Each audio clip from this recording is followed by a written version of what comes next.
你为何要如此逼真？你有没有在乎我朕的心呢？你们都退下吧。是。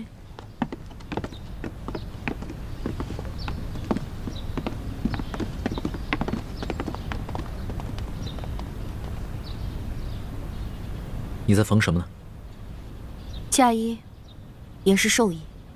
那日没能跟朱哥哥拜堂成礼，如果皇上肯恩准我穿着这身嫁衣，跟朱哥哥一起上刑场的话，那奴婢感激不尽。如果皇上不肯恩准的话，那奴婢只能穿着这身嫁衣，去黄泉路上，跟朱哥哥相会，完成那日未完成的婚礼。你这是真跟朕犟上了。皇上贵为天子，可以为所欲为，乃至掌握了世间所有人的生杀大权。不过，皇上，您只能杀了我这个乱党，却不能阻止我这个乱党自杀。朕跟你说过了，朱慈轩不是朕下令抓的，是太皇太后下的懿旨，是你的叶哥哥执行的，与朕无关。我知道，而且我还知道，7日以后，太皇太后就要处决我的朱哥哥。不过我不怨皇上，我的生死跟皇上也没有关系。我只希望我能挨得过这7日，可以跟我的朱哥哥一同共赴黄泉。你为何要如此逼真？你有没有在乎我朕的心呢？在乎过皇上的心？没有，从来。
这次你真的没有骗朕。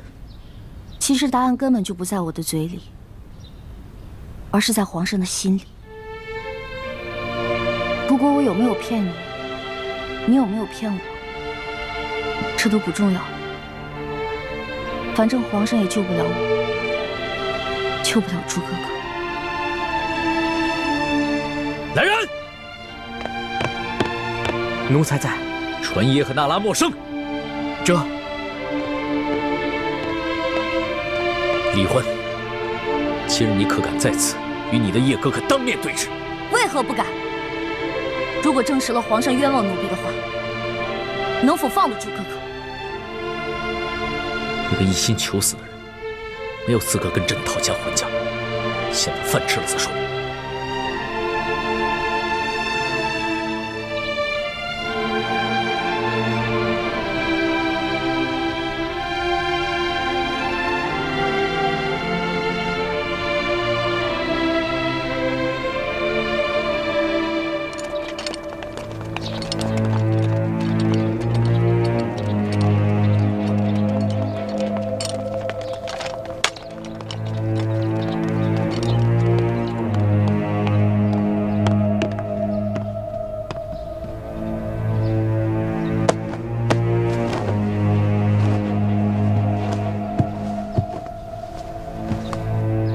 奴才叩见皇上。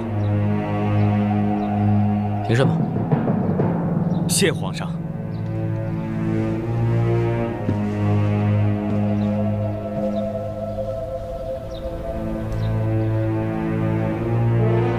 朕身边之人，你可认得？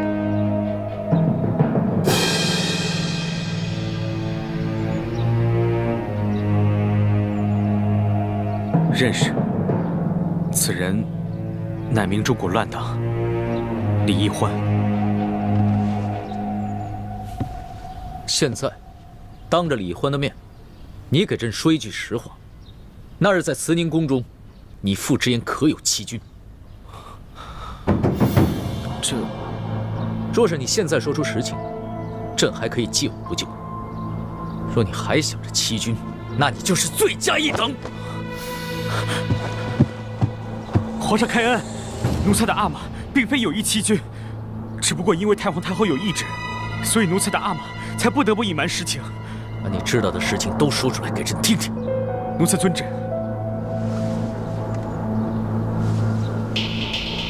那日，李易欢回到乱党窝据点，找到了奴才，并且揭穿了奴才乃朝廷密探的身份。不过，易欢说，他曾经承诺过皇上，要劝降李定国等人，所以同我约定，暂时先不揭穿我。奴才的阿玛并不相信易欢，所以命奴才盯着李易欢和李定国的谈话，他自己好去寻找机会盗取铜匣。等奴才进入到山庄大厅以后，听到。爹，我们为什么非要光复大明啊？只要全天下的老百姓过上好日子，这个天下姓朱或者爱新觉罗又有什么区别？混账！你竟然说出如此大逆不道之言！爹，从小到大你都教育我，说大清朝廷是如何的残暴无道，朱明天下才是正统。只有让朱哥哥当上皇上，全天下的老百姓才有好日子过。但是在这大半年里，我跟康熙相处的大半年里，我看到的康熙，他心里不仅有朝廷，还有全天下老百姓和他们的疾苦。他励精图治，他是一个好皇帝啊！住口！爹妈，爹妈，不要！当时李定国十分愤怒，差点就要杀了易欢。至于后来奴才父子身份的暴露，其实也是因为樊篱根据过往之事加以推敲，与李易欢并无关系。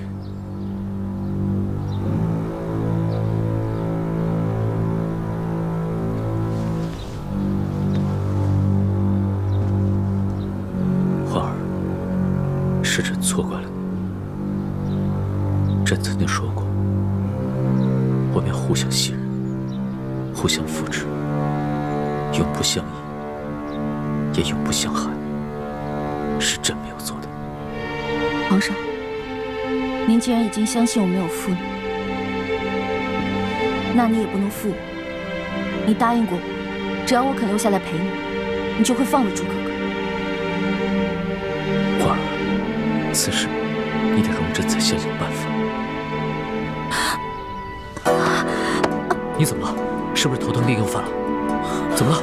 不是，不是头疼，是我心好疼，好像针扎一样。花儿，传太医，传太医！皇上，环姑娘这病十分的凶险，可又十分的蹊跷，倒不像是病，像是被人做了手脚。一群废物！你倒是给朕说清楚，他被人动了什么手脚？皇上，从脉象上看，臣判断好像是受了一种外伤，可是臣判断不出他伤在何处，此症无药可医，臣该死。听你的意思，朕只能眼睁睁地看着他死是吗？臣无能，臣该死。皇上，奴才也略懂医术，可否让奴才一试？皇上，你要是能把他救醒，那朕就赦了你们父子的欺君之罪。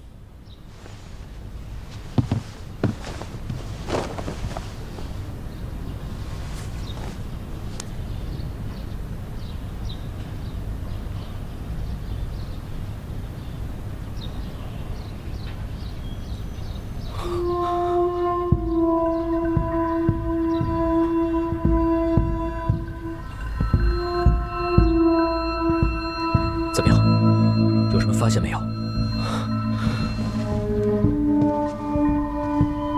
单从脉象来看，确实是查不出伤在何处。不过方才奴才用内力顺着他的气血寻找了一圈，才发现了端倪。他伤在何处？回皇上，他是被人从胸前的膻中穴注入了一根比头发丝还细的银针。这枚银针顺着气血在他的体内游走，如果稍有不慎进入心脏或者大脑，恐怕他就会当场毙命。寻常仵作是查不出死因的，多半都会以为是暴病而亡。对了，他在晕倒之前说他心口疼，应该就是因为那根银针卡在了胸前某个要害之处。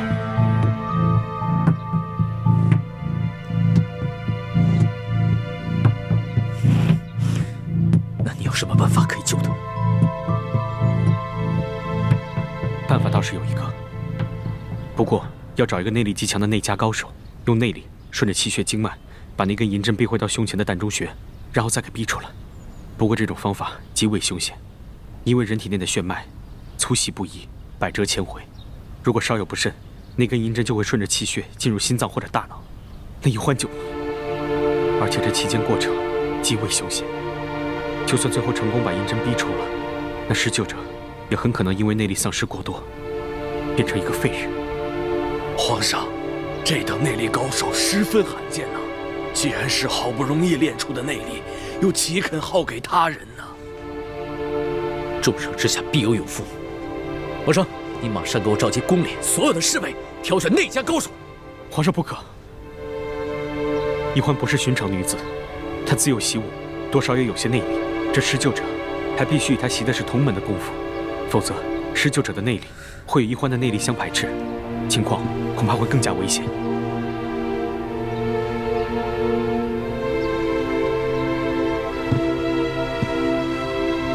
皇上，你也是从小在明珠谷长大，跟懿欢学的是同门的功夫，你也算是个内家高手，你可愿意为懿欢牺牲？皇上，奴才的命都是你的，又怎会吝啬这些内力呢？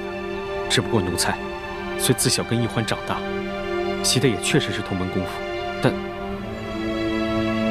奴才私下里还习了阿玛祖传的家传内功，所以奴才的内功与懿欢也并非完全同路。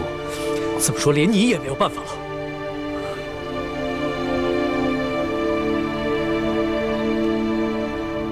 奴才虽然心有余而力不足，但另有一人，同懿欢习的也是同门内功，并且他的武功还远在奴才之上。只不过什么呀？他是谁？你快说！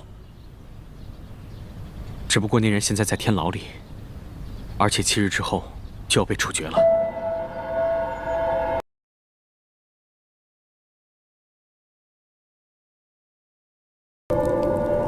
朱思轩，你的伤势怎么样？多谢关心，已无大碍。你知道今日朕为何前来吗？如果你是来劝降的，那我劝你不必白费口舌了。如果你是来送我上路的，那我只有一句话，请你好好待懿欢，因为她对你是真心的。如果有一天你对她的感情变了，也请你放她出宫，给她一条生路。你待懿欢，倒真是用情至深，也不忘她2度闯宫，求朕救你。朕今日来，既不是来劝降你，也不是送你上路，只要带你去见见懿欢。你居然肯让我见懿欢？老实说，懿欢对你也有一种很特殊的情愫。朕并不想让你们俩见面，但是她现在受伤了，受了一种很奇怪的外伤，十分危急，连太医都束手无策。也许只有你能救她。懿欢现在怎么样？快带我去见她！朕会带你去见她，但是有一件事你必须要明白：就算你救了懿欢，朕也无法违抗太皇太后的旨意赦免你，你依旧要死。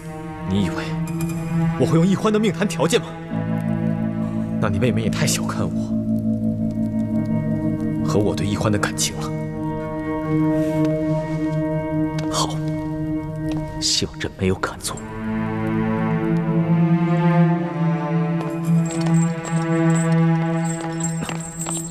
其实，你大可不必如此小心。易欢还在你手上，你就算要放了我，我也不会走的。如果易欢那日跟你成亲，你的这番话，朕是相信的。但是易欢那日抛弃了你，跟朕走了，朕也是一个男人。朕不知道在你的心里，现在究竟是爱他多一点，还是恨他多一点。看来，你还是不了解我。朕曾经自以为很了解你，欣赏你，甚至相信你。可结果呢？曾经我和你一样，要的是千秋大业，自然会不拘小爱。但心里，我也和你一样，都有自己放不下的人。好，易欢终于有救了，还不快走！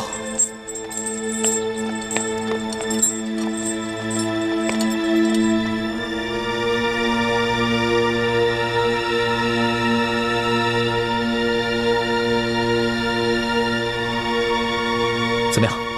你可有把握？若在以往，我有70%把握，可如今我重伤未愈，只剩下了5成。那有什么办法可以尽快治好你的伤？朕宫里的灵丹妙药随便你用。来不及了，银针随时可能顺着他的血脉进入心脏或者脑中，已经等不及我慢慢养好伤了。皇上，他重伤未愈，便为易欢疗伤，已经不仅仅是冒着内力全失变成废人的风险，可谓是九死一生。朱子轩，你到底是救还是不救？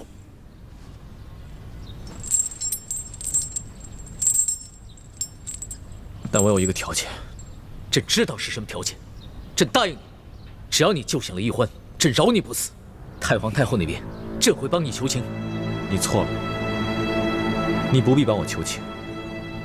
我的条件是，你一定要找出那个暗算易欢的人，杀了他。朕也想找出这个人，把他碎尸万段。可问题是，朕连易欢什么时候中的暗算都不知道，这怎么查呀？易欢虽然武功低微，但不会连人往他穴道里注入银针都不知道。这只能说明，当时他处于毫无知觉的状态，所以才会着了人的暗算。你不妨仔细想想，近日他可有隐疾发作，陷入昏迷之时。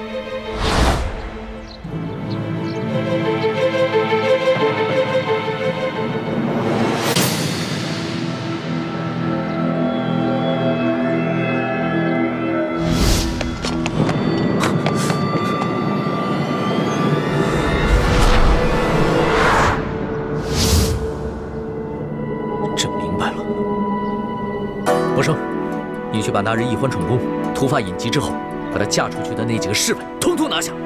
这，慢着！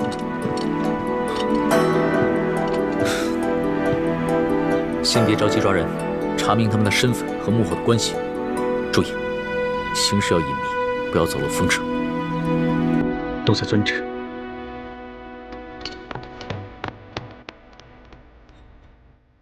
那些侍卫都是跟随已久的心腹，很清楚你对易欢的感情，在未获你的明旨之前，如何敢轻易暗算易欢？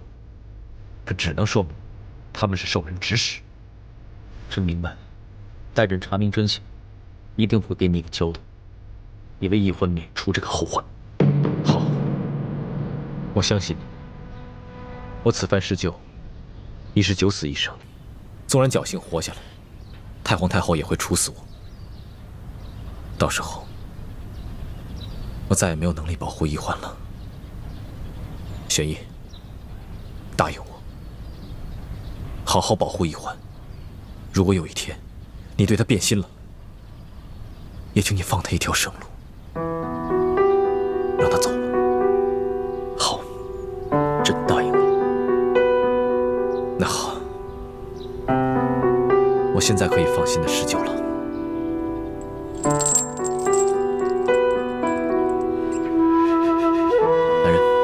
打开他的镣铐。皇上，此人武功极高，若打开他的镣铐，恐怕会危及到皇上圣安，还是请皇上先行离开。能让你如此谨慎，我朱慈轩虽败犹荣。朕不受你的计较，朕相信自己的眼光，更相信你对易欢的感情。马上打开镣铐，不得有误。这。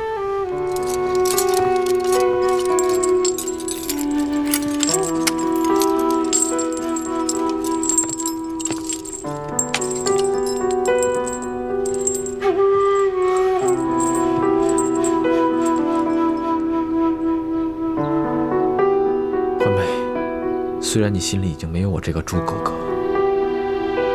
但我仍然愿意为你而死。我死了，朱明联盟就不存在了。所有人也不必再活得那么辛苦。你想让全天下老百姓都免于战火的心愿，终于可以实现了。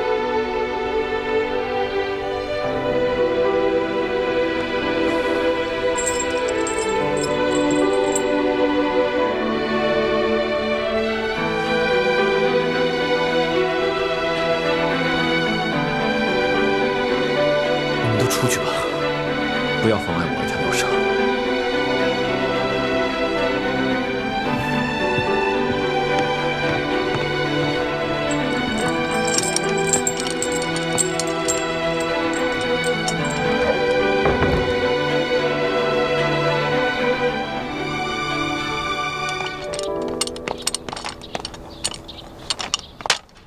皇上吉祥。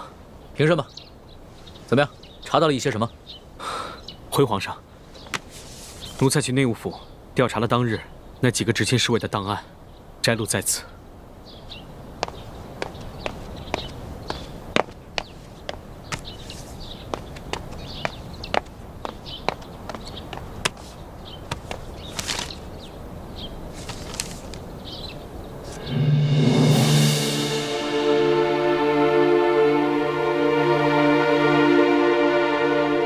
皇上。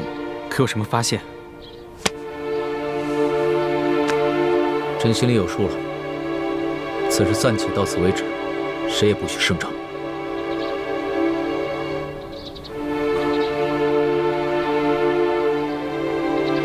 奴才遵旨。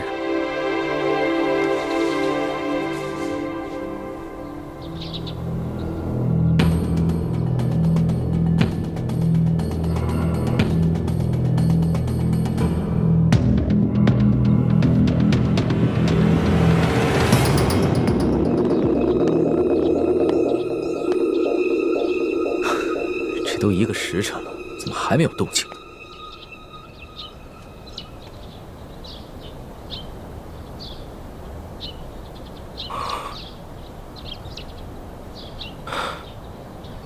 华生，你看起来也很担心易欢呢。回皇上的话，奴才自幼在明珠谷生活，同朱慈轩、李易欢这些反贼一同长大，多少是有些情谊的。但是这些情谊， 跟奴才所背负的国家大义来说，根本不值一提。你懂得轻重，很好。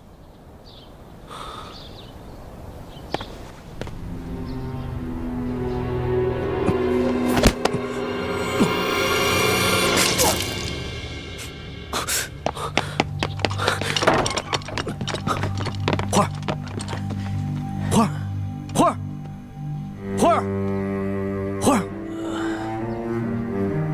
你不必担心，他已经没事了。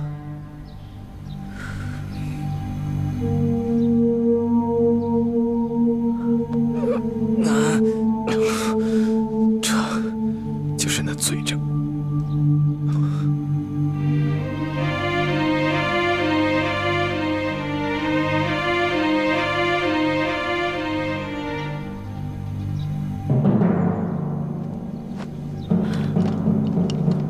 放心吧，朕绝不会放过伤害易欢的凶手。好，我放心了。玄逸，你不必再向太皇太后求情。反正我也和一个死人没什么区别了。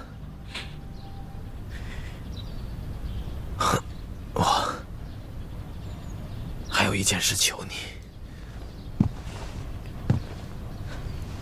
说吧，朕一定会帮你做的。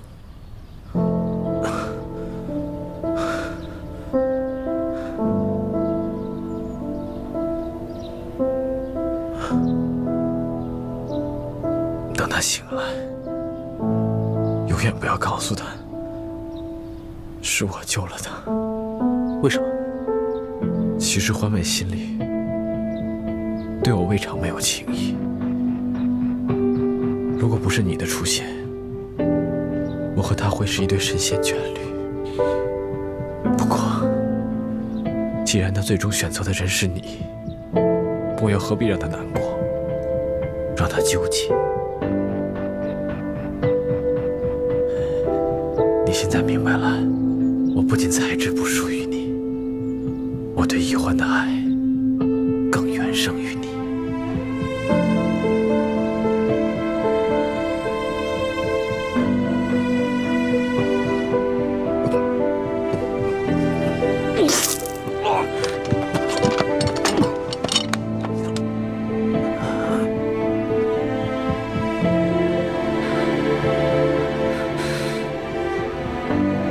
怎么样？他已经内力全无，变成一个废人了。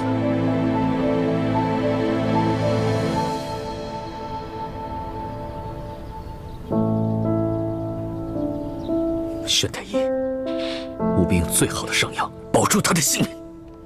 这……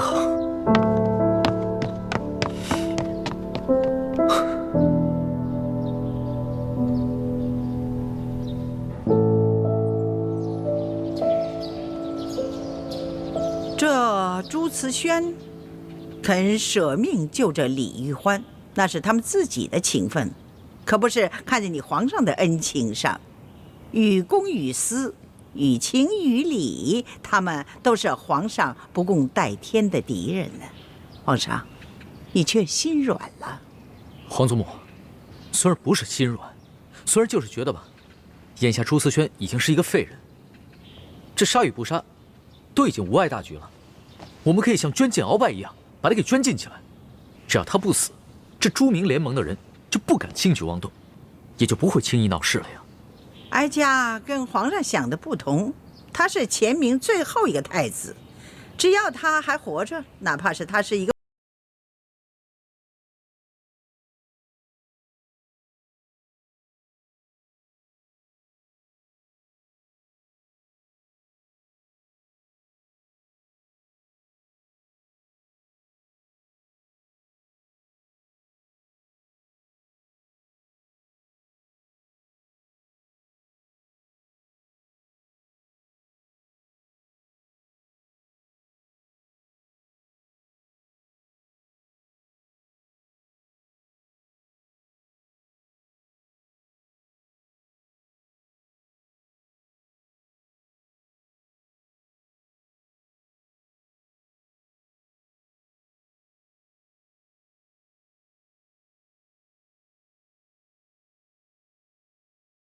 明正典刑，永绝后患。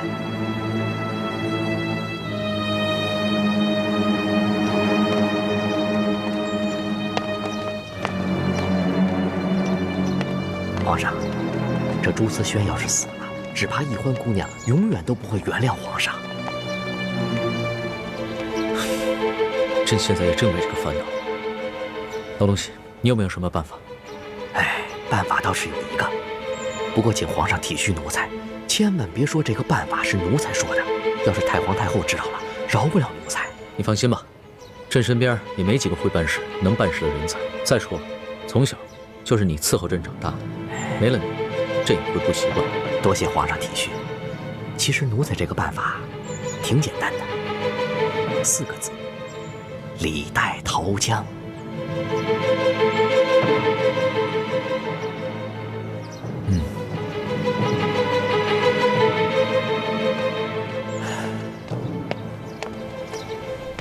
您还是把药喝了吧，否则皇上会砍了奴婢的头的。哎呀，是啊，您快喝了吧。皇上又不是暴君，怎么可能动不动就砍人头啊？没事没事，拿下去吧。皇儿，这句话说得好，朕喜欢听。皇上吉祥。把药给我，你们都退下吧。是。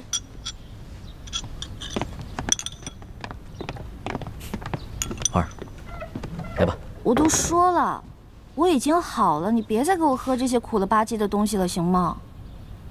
你要是想知道你朱哥哥的消息，那就把这碗药给喝了。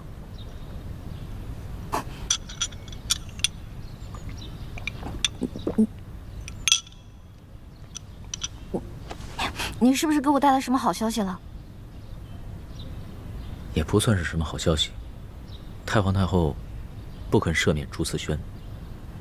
那你一定还有其他办法的，对不对，龙小弟？你看，我都没有骗你，你也不会骗我的，是吧？朕是不会骗你，但是朕不能明着和太皇太后还有一帮支持太皇太后的文武大臣们对着干。所以呢，朕思来想去，只有一个办法。什么办法？找一个死囚，易容成朱慈轩，把他送到菜市口，明正典刑。这样的话，朕就可以塞住太皇太后还有重臣的口。